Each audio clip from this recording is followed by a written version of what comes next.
this. And the one thing that has been steady through all of it is Angie Craig. Yes. Okay? She has literally never wavered.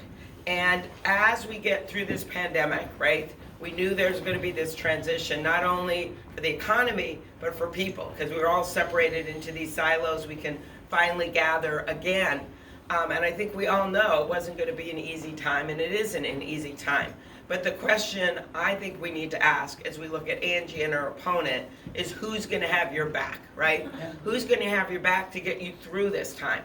And when it comes to pharmaceutical prices and whether or not you're going to be able to, there's so many seniors out there that this is a challenge for, fill your refrigerator or fill your prescription. Whether or not you're going to be able to send a kid to college or fill your prescription, it's Angie that has people's back. It is Angie that led the effort to bring down insulin costs and pass the bill.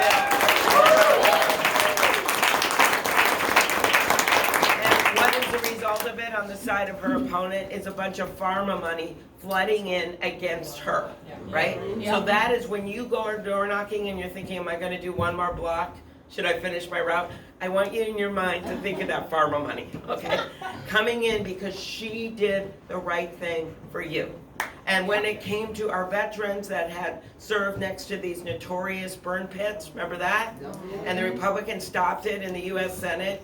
And then all the veterans ended up going on the Capitol steps, and Jon Stewart showed up, and the rest is history. It was Angie that stood up for our veterans, okay?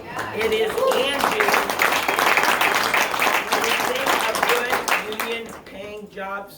Good paying jobs, when we think about that, we think about Angie, because it's Angie that has supported Made It in America.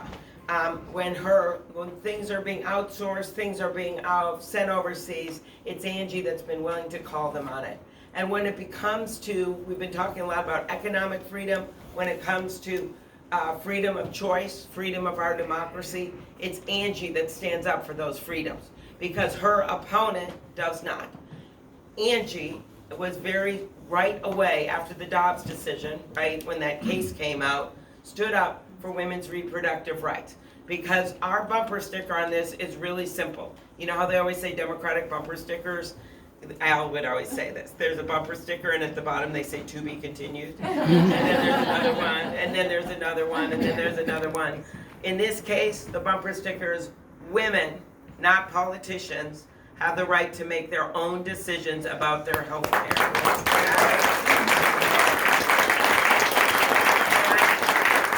have to add one more bumper sticker, it should be, and we don't want Ted Cruz in the waiting room. There is this old saying, when someone tells you something about who they are, believe them, right? The Republican side in the House of Representatives right now, their minority leader, Kevin McCarthy, gave an interview or put out a plan in the last week, and he made it very clear that they want to make cuts to Social Security and Medicare, whereas Angie's going to stand with our seniors on Social Security and Medicare. That is the choices here are really, really clear. And the last choice that the people of the 2nd District have is going to be on democracy. Because Angie stood by our democracy, and I don't care, we've got a lot of independents in this district, you know it. We may even have some in this room, moderate Republicans. Angie has always been able to get the support of independents and moderate Republicans. And anyone that believes in our democracy has to know what this election is about. I was there on January 6th. At 4 in the morning, it was just me, Senator Roy Blunt of Missouri, and Vice President Pence, because everyone else in the Senate had gone home. Not the House, but the Senate had gone home. And we are walking through broken glass, spray-painted columns after this walk that we had earlier in the morning that was this ceremonial celebration of democracy. There we were at 4 in the morning with the 3 pairs of young women pages holding the mahogany boxes with the last of the electoral ballots in. And I vowed that day that our democracy would prevail. And 2 weeks later, we were standing out on that inaugural stage in that beautiful blue sky with little snow coming down, and Amanda Gorman giving that beautiful poem, and Lady Gaga belting out the Star Spangled Banner and motioning to our flag when she says the words, and our flag was still there. The only problem with that day was picture perfect, except that Lady Gaga and I wore the same dress. No. And I had to go home and change. No, that didn't really happen. But that day, I thought, this is it. You know, we got Bush up there and Quayle, and we had Mitch McConnell up there. Our democracy has prevailed. What I didn't understand is what they didn't get done with bayonets and bear spray and batons, where they hurt over 120 Union police officers. What I didn't understand that day is they weren't done.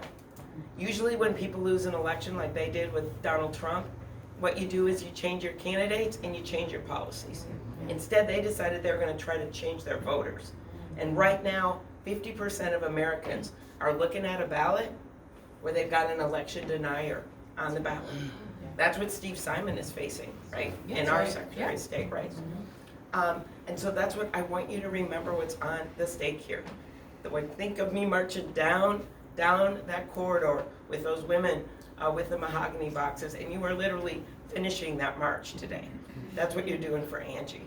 And we've got this incredible ticket, Tim Walz, Peggy Flanagan, who got us through the pandemic, and our economy is one of the strongest in the country because of their leadership, as well as our hardworking workers.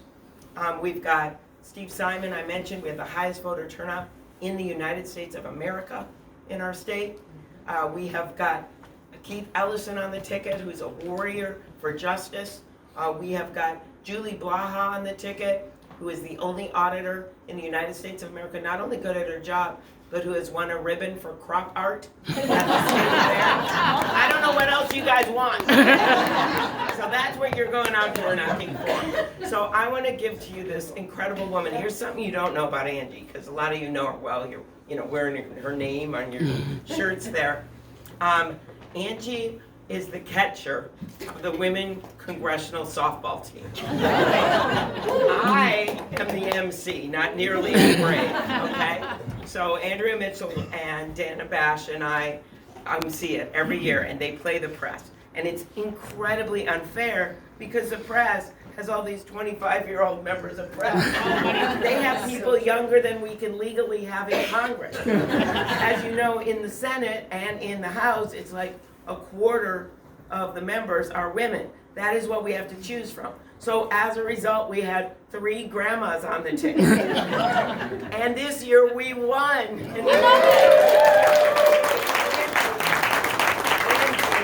It didn't get a lot of press at home, but in the middle of this election campaign, there she was, making the winning play of the game in that sure uniform. So if she can win that game, she can win this race. That's right. Angie Gregg.